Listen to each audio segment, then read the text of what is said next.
Bonjour chers internautes, bonjour à tous ceux qui nous suivent. Aujourd'hui, ma préoccupation va s'orienter sur effectivement sur les gens qui à tout moment essayent de faire du mal, essayent de monter des coups bas à leurs prochains.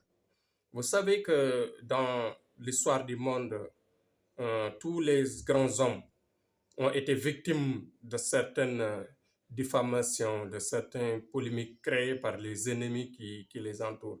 Soit ces ennemis proviennent directement de leurs proches, de leur sang, ou bien de leur entourage, ou bien de leur voisinage. Ce qui fait que dans la vie, ceci fait partie du destin des grands hommes, du destin des grandes âmes.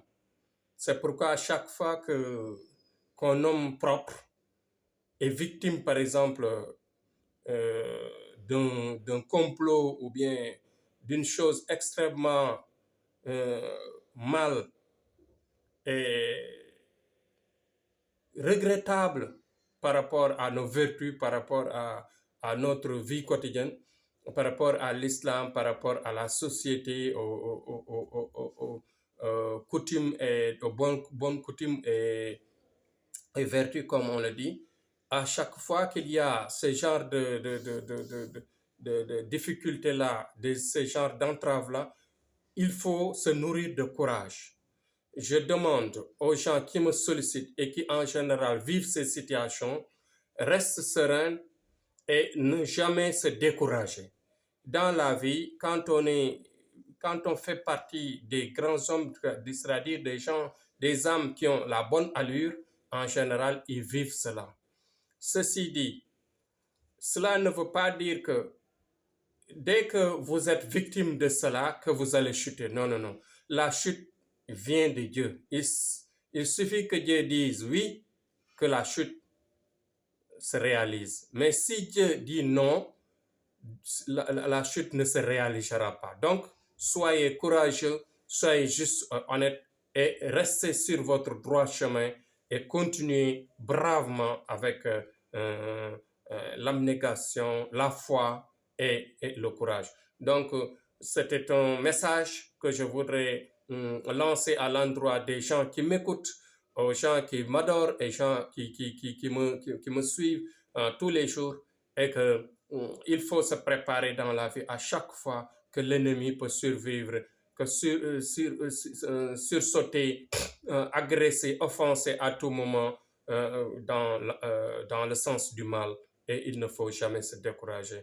Donc, à chaque épreuve, il y a une progression, il y a une étape de progression après, successivement. Donc, à chaque fois que Dieu veut, par exemple, rehausser votre âme, il vous met dans une épreuve de diffamation, dans une épreuve difficile qu'il faut surmonter, qu'il faut vraiment passer avec bravoure.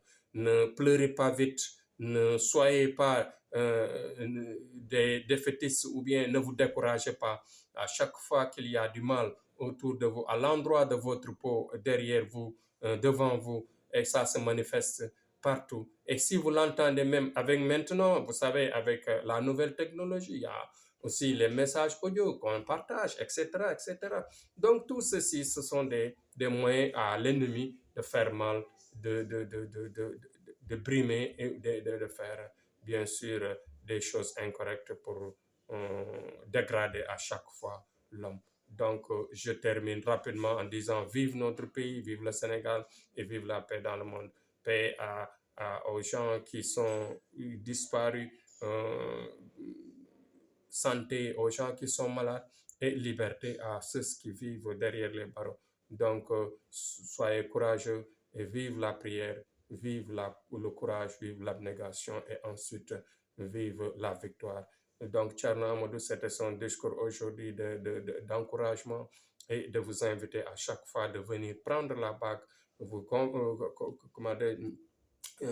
commander la bague parce que dans la bague, la protection contre l'ennemi est fortement fabriquée à l'intérieur.